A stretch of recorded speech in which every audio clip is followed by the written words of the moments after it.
Class 12-এর science গ্রুপের স্টুডেন্টদের আমার ক্লাসে স্বাগত জানাচ্ছি।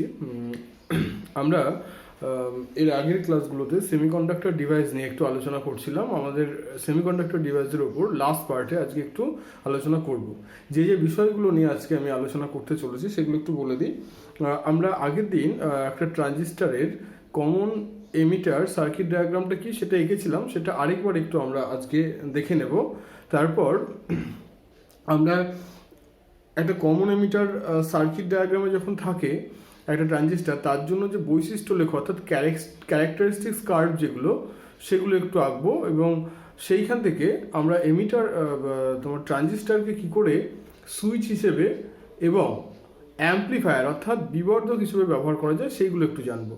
আর যে বিষয়গুলো জানবো সেটা হচ্ছে কারেন্ট ট্রান্সফার রেশিও বলে একটা কোয়ান্টিটি হয় ট্রানজিস্টারের, এবং কারেন্ট অ্যাম্প্লিফিকেশন ফ্যাক্টর, হ্যাঁ মানে প্রবাহ বিবর্ধক গুণক বাংলায় বললে কারেন্ট অ্যাম্প্লিফিকেশন ফ্যাক্টর, এই দুটো ডেফিনেশনটা জানবো এবং তার সঙ্গে তাদের মধ্যে যে রিলেশন সেইটা একটু জানবো। এই হচ্ছে আজকের আমাদের পড়ার বিষয়। আমরা একটু স্টার্ট করি। দেখো, আমরা প্রথমেই কমন এমিটার সার্কিট যেটা আগের দিন এঁকেছিলাম আরেকবার একটু আজকে দেখিয়ে দিচ্ছি। দেখো, কমন এমিটার সার্কিটে আমরা কি করি, এমিটারটা এখানে কমন, দেখো একটা এনপিএন ট্রানজিস্টার নেওয়া হয়েছে, এটা হচ্ছে কালেক্টর বেস এমিটার। এমিটারটাকে কমন করে বেসের সাপেক্ষে একটা সার্কিট তৈরি করা হয়েছে, বেস আর এমিটার দিয়ে, আর কালেক্টর আর এমিটার দিয়ে একটা সার্কিট তৈরি করা হয়েছে। বেস আর এমিটার দিয়ে যে সার্কিটটা সেটা হচ্ছে ইনপুট সার্কিট বলছি, আর কালেক্টর এবং এমিটার দিয়ে যে সার্কিটটা করা হয়েছে অর্থাৎ এই সার্কিটটা সেটা হচ্ছে আউটপুট সার্কিট। একটু খেয়াল করবে এখানে ইনপুট সার্কিটটাকে আমরা কি করেছি, তোমার দেখো এটা এন, একটু খেয়াল করো, এটা পি, এটা এন। দেখো পজিটিভের সাথে আমরা এই যে ভিবিবি লিখেছি, এই ভিবিবিটা হচ্ছে এই যে ভোল্টেজটা আমি দিয়েছি এখানে, এই যে ভোল্টেজটা ব্যাটারিটা এখানে দেখানো হচ্ছে সেই ভোল্টেজটার কথা বলা হয়েছে। এইটা কিন্তু ভিবিবিটা কিন্তু তোমার এমনভাবে দেওয়া হয়েছে যাতে ইনপুট সার্কিটটা ফরওয়ার্ড বায়াসে থাকে। কি করে, দেখো পজিটিভের সাথে এখানেও পজিটিভকে জোড়া হয়েছে। কিন্তু আউটপুট সার্কিটটা একটু খেয়াল করো, দেখো ভিসিসি অর্থাৎ এই যে বায়াসিং ভোল্টেজ কালেক্টরে দেওয়া হয়েছে, কালেক্টরের এন্ডেস দেওয়া হয়েছে, ভিসিসিটা কিন্তু দেখো নেগেটিভের সাথে পজিটিভ অর্থাৎ এটা রিভার্স বায়াসে রাখা হয়েছে। এটাই নিয়ম যে একটা সিই সার্কিট সে যখন অ্যাক্টিভ রিজিয়নে থাকে অর্থাৎ সে যখন তাকে দিয়ে যখন আমরা বিভিন্ন কাজগুলো করি তখন নিয়ম হচ্ছে ইনপুট সার্কিটটাকে ফরওয়ার্ড বায়াসে অর্থাৎ পজিটিভের সাথে পজিটিভ যুক্ত হয়, আর আউটপুট সার্কিটটা রিভার্স বায়াসে অর্থাৎ নেগেটিভের সাথে পজিটিভ যুক্ত হয়। এটাই নিয়ম। এর ফলে কি কি ঘটনা ঘটছে দেখো, আমরা একটা আরেকটা কথা বলি, এইগুলোকে বলা হচ্ছে বায়াসিং ভোল্টেজ অর্থাৎ সার্কিটটাকে চালানোর জন্য, সার্কিটটাকে অন করার জন্য এই ভোল্টেজগুলো দিতে হয়। এগুলো হচ্ছে বায়াসিং ভোল্টেজ, ভিবিবি বা ভিসিসি, এগুলো হচ্ছে বায়াসিং ভোল্টেজ। তার ফলে দেখো এখানে আর ইন আর আউট, এটা এই কারণে বলা হয়েছে যে কোনো সার্কিটের একটা রেজিস্ট্যান্স থাকে, সেই রেজিস্ট্যান্সগুলোকে এখানে দেখানো হয়েছে। আর আইবিটা কি, আইবিটা দেখো এই বায়াসিং করার ফলে একটা কারেন্ট তোমার হচ্ছে বেসের দিকে যাচ্ছে। ঠিক একই রকম ভাবে আইসিটাও হচ্ছে কালেক্টরের দিকে যাচ্ছে, আর আইইটা হচ্ছে এমিটার থেকে কারেন্টটা বেরিয়ে আসছে। এই হচ্ছে তোমার কারেন্টগুলো। এইটাকে আমরা বলি, যেহেতু ইনপুট সার্কিটের কারেন্ট এটা ইনপুট কারেন্ট বলি, এটা আউটপুট সার্কিটের কারেন্ট আউটপুট কারেন্ট বলি, আর আইসিটা আইটা হচ্ছে তোমার এমিটার কারেন্ট। হ্যাঁ, এটা ইনপুট কারেন্ট আউটপুট কারেন্ট আর এমিটারের মধ্যে যে কারেন্টটা। আর আরেকটা জিনিস একটু খেয়াল করো, দেখো এই ভোল্টেজটা বেসের রেসপেক্টে এমিটারের যে ভোল্টেজ সেটাকে আমরা ভিবিই বলি, বেস রেসপেক্টে এমিটারের যে ভোল্টেজ এইভাবে দেখানো হয়েছে। তুমি চাইলে এখান থেকেও দেখিয়ে দিতে পারো, বেস এবং এমিটারের মধ্যে যে ভোল্টেজ ডিফারেন্স সেটাকে ভিবিই বলা হচ্ছে। ঠিক একই রকম ভাবে কালেক্টর এবং এমিটার, দেখো কালেক্টর এমিটারের মধ্যে যে ভোল্টেজ ড্রপ সেটাকে ভিসি বলা হচ্ছে। হ্যাঁ, তুমি চাইলে এটাকে এইখান থেকেও দেখাতে পারো। এই কটা কোয়ান্টিটিস আমাদের জানতে হবে, কারণ এরপরে যেটা আমরা করব সেটা হচ্ছে বৈশিষ্ট্য লেখো। বৈশিষ্ট্য লেখো মানে ক্যারেক্টারিস্টিক্স কার্ড। আমরা ফার্স্টেই আউটপুট ব্যাস, এটা কি ক্লিয়ার হলো? আরেকটা জিনিস একটু এখান থেকে পরিষ্কার করে দিই। দেখো এই আইবি, আইসি এবং আইই এদের মধ্যে রিলেশন কি হবে, এটা করতে গেলে আমরা ট্রানজিস্টারে কেসিএল অ্যাপ্লাই করতে হবে। হ্যাঁ, কেসিএল অ্যাপ্লাই করলে ট্রানজিস্টারে দেখো আমরা কি জানি যে algebraic some of current always zero. তাহলে যে কারেন্টগুলো ঢোকে আমরা সেগুলোকে প্লাস দিয়ে ডিনোট করি, আর যে কারেন্ট বেরিয়ে যায় আমরা কেসিএল এর নিয়ম জানি, কারেন্ট এটা হচ্ছে কারশফ কারেন্ট ল। এই জিনিসটা একটু হয়তো আমাদের ফার্স্টে আছে, আমরা একটু বলে দিই। কেসিএল এর নিয়মটা হচ্ছে যে একটা এন্ডে ধরো তোমার কতগুলো কারেন্ট ঢুকছে, আমি এইটা দিয়ে বোঝা, আইবি ঢুকছে, আইসি ঢুকছে, আর আইটা বেরিয়ে যাচ্ছে। নিয়ম হচ্ছে যে total algebraic some of current equal to 0। দেখো এখানে অ্যালজেব্রিক সাম মানে কি, মানে যে কারেন্টগুলোকে ঢুকছে সেগুলোকে যদি আমরা পজিটিভ ধরি তাহলে যেটা বেরিয়ে যাচ্ছে সেটাকে আমাদের নেগেটিভ ধরতে হবে। তাহলে অ্যালজেব্রিক সাম মানে কি, তাদের টোটালটাকে যোগ করে দিতে হবে। আইবি ঢুকছে বলে পজিটিভ আইবি প্লাস আইসি ঢুকছে বলে পজিটিভ, আই বেরোচ্ছে বলে আই নেগেটিভ। এবার এইটা হলো অ্যালজেব্রিক সাম, ইকুয়াল টু নিয়ম অনুযায়ী সেটা শূন্য হবে। এইটাই হচ্ছে কারশফ কারেন্ট ল। সেইখান থেকে দেখো আমরা এইটা লিখতে পারি, অর্থাৎ আইবি প্লাস আইসি এই দুটো যোগফলটাই হচ্ছে আই। এই রিলেশনটা একটু আমাদের অঙ্ক করার ক্ষেত্রেও লাগবে বা অন্যান্য পড়ার ক্ষেত্রেও লাগবে। এইবারে আমরা চলে যাব হচ্ছে ক্যারেক্টারিস্টিক্স কার্ভ। হ্যাঁ, এর অনেকগুলো ক্যারেক্টারিস্টিক্স কার্ভ হতে পারে। আমরা আউটপুট যে ক্যারেক্টারিস্টিক্স কার্ভ, আউটপুট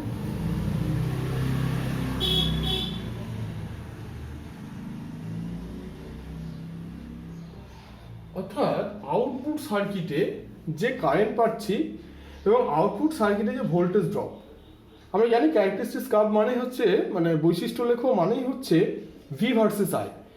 এখানে কোন ভি ভার্সেস আই নেব, যেহেতু এটা আউটপুট ক্যারেক্টারিস্টিক্স কার্ভ সেই জন্য output voltage versus output current, এই যে গ্রাফটা আমরা পাবো সেইটাকে বলা হচ্ছে আউটপুট ক্যারেক্টারিস্টিক্স কার্ভ। অর্থাৎ এই কার্ভটা হবে, ফার্স্টে এটা জেনে নাও, এটা কার্ভটা কি হবে। এইটা হবে, আমরা এদিকে ভোল্টেজের দিকে ভিসিই অর্থাৎ আউটপুট ভোল্টেজটাকে মেজারমেন্ট মানে প্লটিং করব, আর এই দিকে প্লটিং করব আউটপুট কারেন্টকে। এই আউটপুট কারেন্টটা হবে মিলি অ্যাম্পিয়ার, এটা মাথায় রাখবে, আর এটা ভোল্টেজই আছে।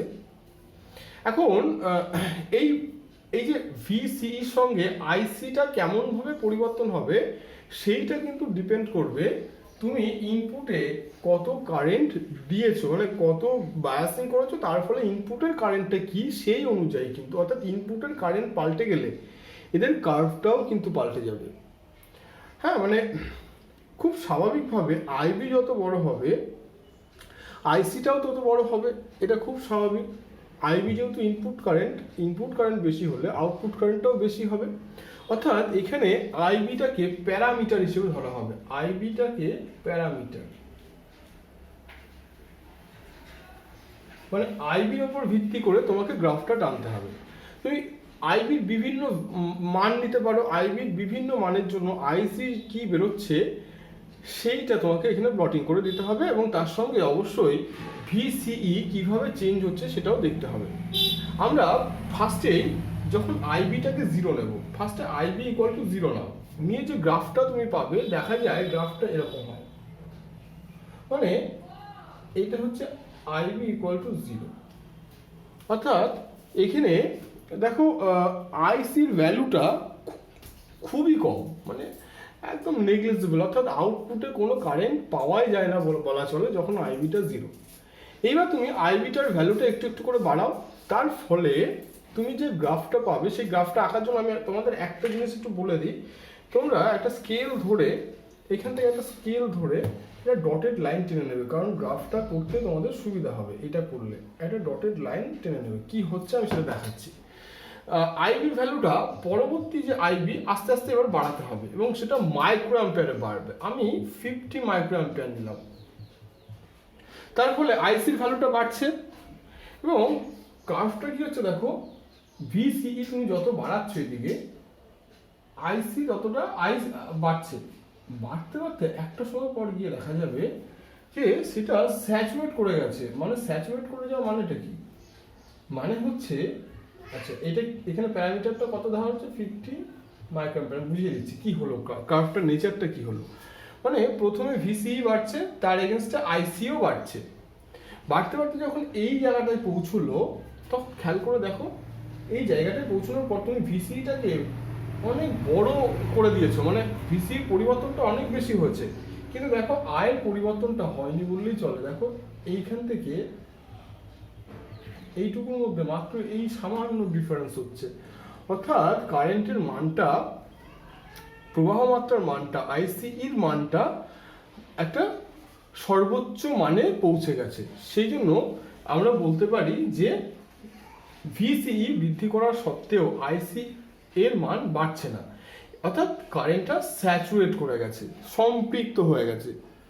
ঠিক একই রকমভাবে পরবর্তী আইবির মানটা তুমি যদি এই একই রেশিওতে মানে 50 মাইক্রো অ্যাম্পিয়ার হিসেবে বাড়াও, তার মানে পরবর্তী কারেন্টটা তুমি যদি 100 মাইক্রো অ্যাম্পিয়ার নাও, সেক্ষেত্রে যেটা হবে গ্রাফটা কীরকম হচ্ছে দেখো, একই নেচার দেখা যাবে, শুধু আইসির মানটা একটু বাড়বে এরকম।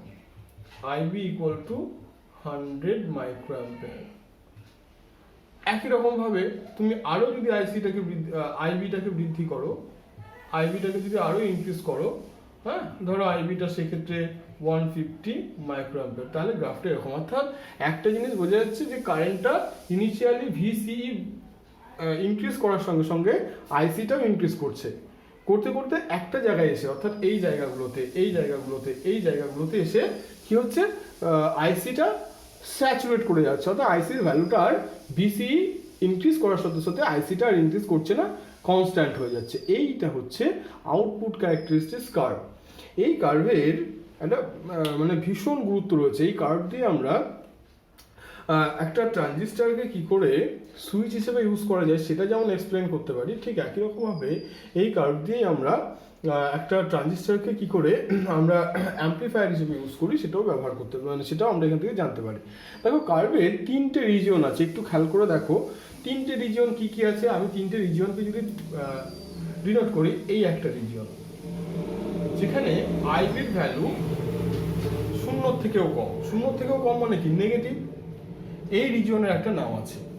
আচ্ছা, আরেকটা রিজিয়ন দেখায়, দেখো যে জায়গাটায় কারেন্টগুলো সম্পৃক্ত হচ্ছে যে বিন্দুগুলোতে, সেই বিন্দুগুলোকে যদি আমি জুড়ে দিয়ে স্ট্রেট লাইন পাই, তাহলে আমরা স্ট্রেট লাইনের লেফট সাইডে একটা রিজিয়ন পাচ্ছি। এই রিজিয়নটারও একটা নাম আছে, বলছি আমি সেই নামগুলো। এই একটা রিজিয়ন, আর এই একটা রিজিয়ন। দেখো এইখানটায় আমরা দেখো সার্কিটটা আউটপুটে তো রিভার্স বায়াসে আছেই। এই জায়গাটা এমন একটা জায়গা যেখানে আইবি নেগেটিভ, মানে 0 থেকে তো কম, আইবিটা 0 থেকে কম মানে কি নেগেটিভ, আইবি নেগেটিভ মানে কি কারেন্টটা উল্টো দিকে যাচ্ছে। কারেন্ট কখন উল্টো দিকে যাবে, যখন আমি ব্যাটারিটাকে উল্টে দেবো। এখন যেভাবে বায়াসিং করা আছে উল্টোভাবে বায়াসিং করতে হবে, অর্থাৎ এখানে নেগেটিভ এখানে পজিটিভ হয়ে যাবে।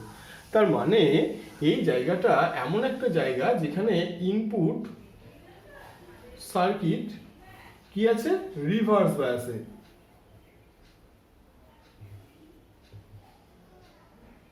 রিভার্স বায়াস অর্থাৎ বিপরীত, রিভার্স বায়াস অর্থাৎ বিপরীত, কি বলে এটাকে, বিপরীত সম্মুখ বায়াস, হ্যাঁ রিভার্স বায়াস, বিপরীত বায়াসে আছে।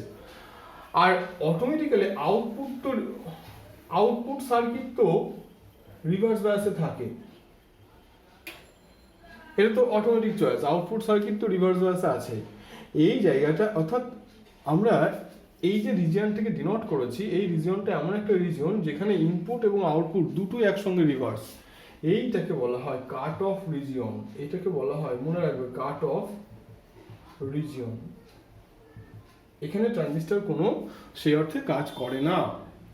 আচ্ছা, এইটা এমন একটা জায়গা সেখানে দেখো ইনপুট কারেন্ট, দেখো আইবি সব সময় হচ্ছে 0 থেকে বেশি ভ্যালুগুলো নেওয়া হচ্ছে, এবং একই সঙ্গে এই জায়গাটায় এসে সমস্ত প্রবাহ সম্পৃক্ত হয়ে গেছে, স্যাচুরেট করে গেছে। এইখানে মনে রাখবে এইটা এমন একটা রিজিয়ন, আমি একটু নিচে নিয়ে এসে লিখছি, এমন একটা রিজিয়ন যেখানে ইনপুট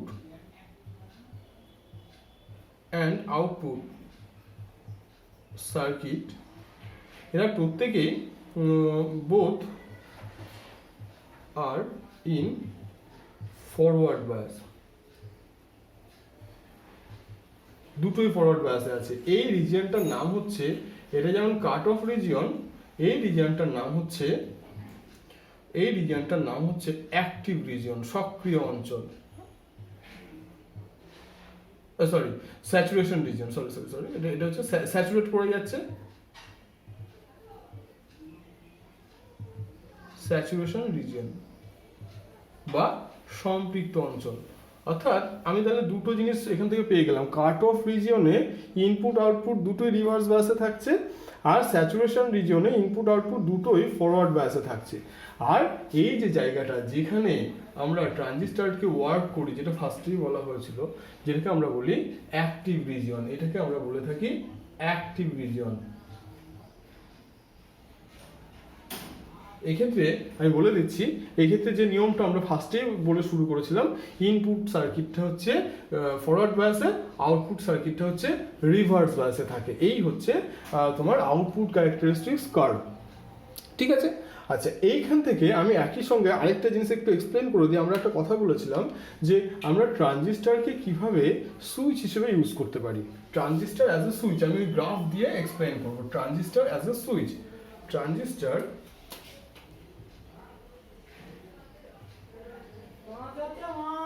অ্যাজ এ সুইচ। দেখো সুইচ মানে কি, সুইচের ওয়ার্কটা কি এটা একটু বুঝতে হবে। সুইচের ওয়ার্ক হচ্ছে সে প্রবাহ মাত্রাকে বন্ধ করতে পারে, প্রবাহ মাত্রাকে চালু করতে পারে, অর্থাৎ অন এবং অফ করতে পারে। তো দেখো এই আমি যদি গ্রাফটা একটু দেখি, দুটো রিজিয়নকে যদি আমি একটু হাইলাইট করতে চাই, কাট অফ রিজিয়ন এমন একটা রিজিয়ন যেখানে আউটপুট কারেন্ট প্রায় শূন্য। আবার তোমার স্যাচুরেশন রিজিয়ন বা সম্পৃক্ত অঞ্চল এমন একটা রিজিয়ন যেখানে প্রবাহ মানে কারেন্টের ভ্যালুটা ম্যাক্সিমাম হচ্ছে। অর্থাৎ এই দুটোর মধ্যে যদি আমি ট্রান্সফার করি, মানে আমি যদি কখনো একটা ট্রানজিস্টরকে কমন এমিটার সার্কিটে রেখে কখনো যদি কাট অফ রিজিয়নে রাখি প্রবাহ মাত্রা জিরো, আর যদি স্যাচুরেশন রিজিয়নে রাখি প্রবাহ মাত্রা ম্যাক্সিমাম, তার মানে কি this is like a switch. সুইচের কাজই তো প্রবাহ মাত্রাকে কখনো জিরো করে দেওয়া, কখনো ম্যাক্সিমাম করে দেওয়া। এখানেও সেটা ঘটনা ঘটছে যে আমরা ট্রানজিস্টরকে যদি কমন এমিটারে রেখে যদি তাকে কাট অফ রিজিয়নে রাখি, তাহলে সেটা অফ স্টেটে আছে বলে ধরে নেবো, অর্থাৎ তখন কোনো প্রবাহ মাত্রা পাবো না। আবার সেটাকেই যদি আমরা বায়াসিংটা এমনভাবে করি যে সেটা স্যাচুরেশন রিজিয়নে আছে, তখন ম্যাক্সিমাম আমরা কারেন্ট পাবো, ফলে সেই জায়গাটায় ট্রানজিস্টরটা অন হিসেবে আছে বলে ধরে নিতে পারবো। অর্থাৎ এইটা একটা সুইচের মতো আচরণ করবে। যখন কাট অফ রিজিয়নে থাকবে তখন অফ স্টেট, যখন স্যাচুরেশন রিজিয়নে থাকবে তখন অন স্টেট। তার মানে আমরা ট্রানজিস্টরকে অ্যাজ এ সুইচ ইউজ করতে পারি। তবে নর্মাল সুইচের সঙ্গে এর যে ডিফারেন্স সেটা কী হবে, দেখো আমরা হঠাৎ করে কাট অফ রিজিয়ন থেকে সঙ্গে সঙ্গে ইনস্ট্যান্ট আমরা স্যাচুরেশন রিজিয়নে যেতে পারি না, তার জন্য কিছুটা সময় দিতে হয়। অর্থাৎ সুইচটা ওয়ার্ক করতে কিছুটা সময় লাগবে, যেখানে আমরা নর্মাল সুইচের ক্ষেত্রে অন অফ করতে কোনো সময়ের মাঝখানে কোনো টাইম ইন্টারভ্যাল থাকে না। এই হচ্ছে ট্রানজিস্টর অ্যাজ এ সুইচ। আচ্ছা, আরেকটা আমরা ট্রানজিস্টারের ইউজ জানি, সেটা হচ্ছে ট্রানজিস্টারকে আমরা অ্যাম্পলিফায়ার হিসেবে ইউজ করতে পারি। Transistor as an amplifier. আচ্ছা, প্রথমে আগে অ্যাম্পলিফায়ার মানে কি সেটা তোমরা কারা জানো আমি জানি না। অ্যাম্পলিফায়ার বলতে আমরা প্রথমেই আমরা সাউন্ড সিস্টেমে অ্যাম্পলিফায়ার কথাগুলো খুব শুনে থাকি। অ্যাম্পলিফিকেশন ফাংশনটা কি করে, এটা কোনো একটা ওয়েভের অ্যাম্পলিটিউডকে ইনক্রিজ করে দেয়। এটাই হচ্ছে একটা অ্যাম্পলিফায়ারের কাজ। মানে ধরো একটা আমরা মাইক্রোফোনে যখন কথা বলি, আস্তে কথা বলি, সেটা যখন আমরা যখন কথা বলছি সেটাকে যদি ইনপুট বলি, সেটা যখন কোনো শ্রোতা কোনো লিসেনার শুনছে, তারা কিন্তু অনেক জোরে সাউন্ডটাকে পাচ্ছে। এখন আমরা জানি যে ইন্টেন্সিটি মানে একটা তরঙ্গ বা একটা ওয়েভের intensity is directly proportional to the square of amplitude. অর্থাৎ আমি যদি কোনো একটা ওয়েভের অ্যাম্পলিটিউড এ ধরি, তাহলে intensity I is proportional to A square. এটা হচ্ছে অ্যাম্পলিটিউড। একটা ওয়েভের অ্যাম্পলিটিউড যত বেশি হবে ইন্টেন্সিটি তত বেশি হবে। তো অ্যাম্পলিফায়ারের কাজ হচ্ছে এই অ্যাম্পলিটিউডটা একটা ওয়েভের একটা সিগনাল, সাউন্ড সিগন্যালও হতে পারে, ইলেকট্রিক সিগন্যালও হতে পারে, ইলেকট্রিক সিগন্যালের অ্যাম্পলিটিউডটাকে সে বড় করে দিচ্ছে। অর্থাৎ এইটাই হচ্ছে অ্যাম্পলিফিকেশন। কি না, একটা সিগন্যাল তার যে অ্যাম্পলিটিউড তাকে বড় করে দেবে, তাকে আমরা বলি অ্যাম্পলিফিকেশন। হ্যাঁ, এই ট্রানজিস্টার দিয়ে আমরা কোনো সিগন্যালের অ্যামপ্লিটিউডটাকে বাড়িয়ে দিতে পারি। এখানেও কমন এমিটার সার্কিট ইউজ করা হয়, সিই সার্কিট ইউজ করা হয়। সার্কিট ডায়াগ্রামটা একটু চেঞ্জ করে করব আমরা, যেটা নর্মালি দেখিয়েছিলাম তার সাথে একটু পরিবর্তন আছে। পরিবর্তনটা এই জায়গাতেই যে আমরা কি করব, এমিটারটা কমন হয়ে গেল। হ্যাঁ, এইখানটায় যে বায়াসিংটা আমরা করেছিলাম একই রকম ভাবে এটাও ফরওয়ার্ড বায়াসে রাখবো। এটা হচ্ছে ভিবিবি, মাথায় রাখতে হবে এইটা কিন্তু চেঞ্জেবল। এই তীর চিহ্ন দেখানো মানে হচ্ছে এটা পরিবর্তন, অর্থাৎ আমরা ভিবিবির মানটা পরিবর্তন করতে পারি। আর ইনপুট যে ভোল্টেজটা যেটাকে আমি অ্যামপ্লিফাই করতে চাইছি সেইটা একটা ক্যাপাসিটরের মাধ্যমে, এইটা হচ্ছে ইনপুট সিগন্যাল। হ্যাঁ, এটাকে ভি ইন বলছি, এটা ইনপুট সিগন্যাল আমি দিচ্ছি, আর এটাকে ধরো সি1 বলছে, এটা ক্যাপাসিটরের মাধ্যমে আমাকে ইনপুট সার্কিটে দিতে হলো। ভি ইনটা একটা ক্যাপাসিটরের মাধ্যমে ইনপুট সার্কিটে আমি অ্যাডজাস্ট করলাম। দেখো এই পার্টটুকু আগের থেকে একটু আলাদা আছে। ঠিক একই রকম ভাবে আউটপুট সার্কিটেও আগের মতো করেই আমরা বায়াসিং করছি ভিসি, এটাকে কালেক্টরকে বায়াসিং করছি, এটা ভিসিসি। একই রকম ভাবে এটা পরিবর্তনশীল, এটা আর1 যদি বলি, এটা আর2 বলছি। এখানেও আউটপুটটা একটা ক্যাপাসিটরের মাধ্যমে আমরা আউটপুট সিগন্যাল, এইটা হচ্ছে ভি আউট, এই আউটপুট সিগন্যালটা এখান থেকে পাচ্ছি। কি হয় ঘটনাটা, আমরা যদি একটু ক্যালকুলেশন করে দেখি দেখতে পাবো যে এইখানটায় আমি যদি একটা সিগন্যাল দিই, এই সিগন্যাল যদি এরকম হয়, তোমরা জানো যে সিগন্যালকে আমরা ওয়েভ কিভাবে দেখায়, তাহলে তার যে অ্যামপ্লিটিউড, এই যে অ্যামপ্লিটিউড, এই আউটপুটে যখন এটা আসে তার অ্যামপ্লিটিউডটা অনেক বড় পায়। অর্থাৎ এই সার্কিটটা যেটা করে সিগন্যালে, এটা হচ্ছে ভি ইন, এটা ভি আউট, ভি আউটের অ্যামপ্লিটিউডটা অনেক বড় হয়ে যায়। অ্যামপ্লিটিউড বড় হয়ে যাওয়ার ফলে কি হয়, আমরা যে সিগন্যালটা পাচ্ছি তার ইন্টেন্সিটি অ্যামপ্লিটিউডের সঙ্গে প্রপোর্শনাল, একটু আগে দেখেছি স্কোয়ারের প্রপোর্শনাল। অ্যামপ্লিটিউড বড় হয়ে যাওয়ার ফলে ইন্টেন্সিটিও বেড়ে যায়। এইটাই হচ্ছে অ্যামপ্লিফিকেশন। ওকে, সার্কিটটা একটু মাথায় রাখবে। ম্যাথমেটিক্যাল প্রুফটাও রয়েছে, আমরা ম্যাথমেটিক্যাল প্রুফে গেলাম না, আমি জাস্ট সার্কিট দিয়ে এক্সপ্লেন করে দিলাম যে অ্যামপ্লিফিকেশন ফাংশনটা কি, কিভাবে এটা অ্যামপ্লিফাই করে সেটা এখানে বোঝানো হলো। এইবার আমরা যেটা করব সেটা হচ্ছে একটা, ওই যে দুটো টার্ম নিয়ে আমি কথা বলছিলাম, যে একটা কমন এমিটার ট্রানজিস্টারের দুটো কোয়ান্টিটি রয়েছে, তার মধ্যে প্রথমেই যেটা করব সেটা হচ্ছে কারেন্ট অ্যামপ্লিফিকেশন ফ্যাক্টর। সেটা কি? কারেন্ট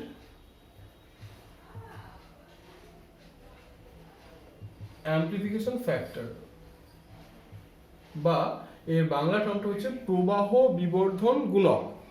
হ্যাঁ, এইটাকে বিটা দিয়ে ডিনোট করা হয়। একটু সার্কিটটা তোমাদের আগে করিয়েছি, তোমরা বইটা একটু ফলো করো। দেখো সার্কিটে আচ্ছা অ্যামপ্লিফিকেশন মানে কি, যে কতটা অ্যামপ্লিফাই হলো, আউটপুটটা ইনপুটের রেসপেক্টে কতটা ইনক্রিজ করলো সেটাকে বলা হচ্ছে। তার মানে খুব সিম্পল, কতটা ইনক্রিজ করলো সেটা আমরা কি দিয়ে বের করতে পারি, আউটপুটের সাথে ইনপুটের রেশিও দিয়ে। অর্থাৎ আউটপুট কারেন্টকে আমরা আইসি বলছি, ইনপুট কারেন্টকে আমরা আইবি বলছি, অর্থাৎ আইসি বাই আইবি, এইটাকে আমরা বলবো current amplification factor, IC by IB. এখানে একটা জিনিস মাথায় রাখতে হবে, ভিসিই মানে ভোল্টেজ, যেটা সিই অর্থাৎ কমিউটেটর কালেক্টরের সাথে এমিটারের যে ভোল্টেজটা, ভোল্টেজ ডিফারেন্সটা কিন্তু কনস্ট্যান্ট রাখতে হবে। এই অবস্থায় আউটপুট কারেন্ট এবং ইনপুট কারেন্টের যে রেশিও, তাকে আমরা বলছি কারেন্ট অ্যামপ্লিফিকেশন ফ্যাক্টর। এই রেশিও বিটার ভ্যালু কত, তার উপর বেস করে আমরা বলে দিতে পারবো কতটা অ্যামপ্লিফাই হলো। আচ্ছা, এইখানে একটা জিনিস একটু বলে দিই, আমরা এইটা দুভাবে মেজারমেন্ট করতে পারি। ডিসি, আমরা যদি ইনপুটে ডিসি কারেন্ট দিই তাহলে, মানে আমরা যদি পুরো সার্কিটটা ডিসি দিয়ে করি তাহলে বিটা ডিসি চিহ্ন দিয়ে আমরা এটাকে ডিনোট করতে পারি। সেক্ষেত্রে আইবি আইসি সরাসরি বসে যাবে। কিন্তু এসি সার্কিটের ক্ষেত্রে, ফর এসি সার্কিট, ফর একই বিষয়টা, শুধু আমরা বিটা এসির জন্য কি করব, তখন আইসি সরাসরি আইসির ভ্যালু না, চেঞ্জ অফ আইসিটাকে ব্যবহার করতে হয়। হ্যাঁ, ডেল্টা আইসি মানে হচ্ছে change of IC divided by, মানে ডেল আইবি চেঞ্জ করলে তার রেসপেক্টে ডেল আইসি কতটা চেঞ্জ হলো, মানে আমি ইনপুটে যে কারেন্টটা পরিবর্তন করলাম, ধরো 50 মিলি মাইক্রো অ্যাম্পিয়ার ছিল, সেখান থেকে 60 মাইক্রো অ্যাম্পিয়ার করলাম, তার রেসপেক্টে আইসি এর ভ্যালু কতটা চেঞ্জ হলো, এই যে রেশিওটা, এটা হচ্ছে সরাসরি ভ্যালুগুলোকে ভাগ করে দেওয়া। আর আইবি, আর এই ক্ষেত্রে এসির ক্ষেত্রে আইবি চেঞ্জের সাথে সাথে আইসিটা কি হারে চেঞ্জ হচ্ছে তার যে ratio, that is called AC current amplification factor. Okay, এইটা গেল হচ্ছে কারেন্ট অ্যাম্পলিফিকেশন ফ্যাক্টরের ডেফিনেশন এবং ম্যাথমেটিক্যাল এক্সপ্রেশন। একই সঙ্গে আমরা আরেকটা কোয়ান্টিটি একটু পড়ে নেবো, সেটা হচ্ছে current transfer ratio. Current transfer ratio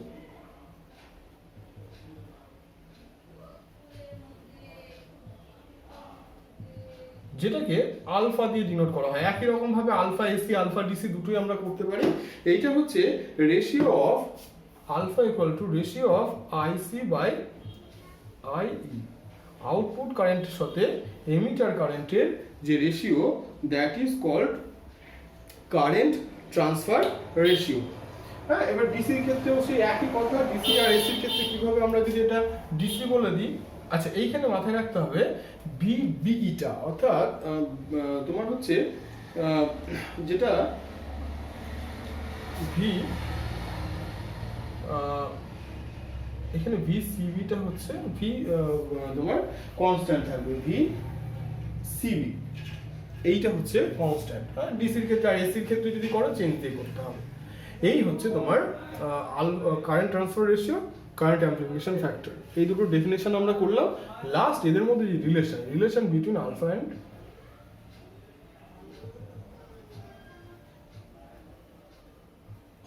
and beta, এইটা করলেই আমাদের চ্যাপ্টারটা শেষ হয়। এই দিয়ে কিন্তু আমাদের অঙ্ক থাকে এই চ্যাপ্টারে, এই একমাত্র এই ফর্মুলা দিয়ে আমাদের অঙ্ক করতে হয়।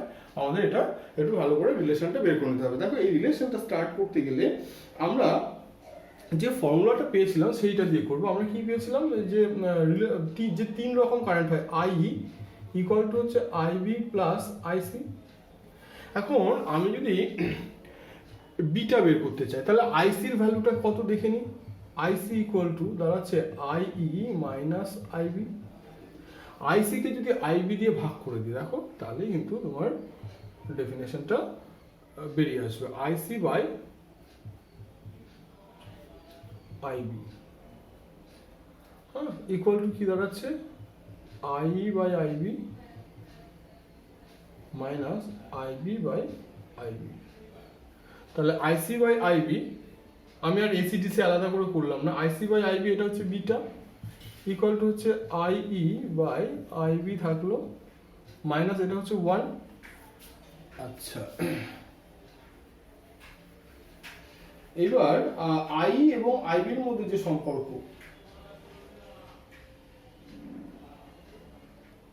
আচ্ছা দেখো একটা জিনিস একটু খেয়াল করি, আমরা আইর সাথে আইবি সরাসরি কোথাও রিলেশন পাচ্ছি না। তাহলে এক কাজ করি, এখানে এই যে ভাগটা করেছিলাম না, আইবি দিয়ে না করে আমরা আইসি দিয়ে ভাগ করি এখানে, তাহলে দেখো সরাসরি হয়ে যাবে IC by IC equal to IC by IC, IB by IC. দেখো এইবার সরাসরি আমাদের সব রিলেশনগুলো এটি 1 হয়ে গেল। আচ্ছা, আই বাই আইসি, এইটা দেখো এই এখানে আইসি বাই আই হচ্ছে আলফা, তাহলে রেসিপ্রোকাল হয়ে যাচ্ছে উল্টো। হ্যাঁ, তাহলে এইটা হয়ে যাচ্ছে 1 by alpha minus IB by IC. একই রকম ভাবে দেখো আইবি বাই আইসিটা কি দাঁড়াচ্ছে, এখানে এটাও তার উল্টো 1 বাই বিটা, যে কোনো একটা এদিকে নিয়ে চলে আসো, 1 plus 1 by beta equal to 1 by alpha. That mean beta 1 plus beta equal to 1 by alpha, that is the relation. অর্থাৎ alpha equal to beta by 1 plus beta, that is the relation. এবার এই রেসপেক্টে তুমি বিটাকেও alpha দিয়ে denote করতে পারো, এইটা হচ্ছে এদের মধ্যে রিলেশন। হ্যাঁ, এই দিয়ে আমাদের অঙ্ক করতে হতে পারে। তুমি যদি এটা এসির জন্য নাও তাহলে বিটা এসির জন্য হবে, এটা যদি ডিসির জন্য নাও বিটাও ডিসির জন্য হবে। ঠিক আছে, ব্যাস আমাদের পুরো সেমিকন্ডাক্টর ডিভাইসের পুরো অধ্যায়টা এখানেই আমাদের শেষ হলো। এই দিয়ে কিছু অঙ্ক করতে হবে তোমাদের, আর বইয়েতে বিভিন্ন কোশ্চেন আলোচনা করা আছে, তোমরা সেগুলো ভালো করে দেখো।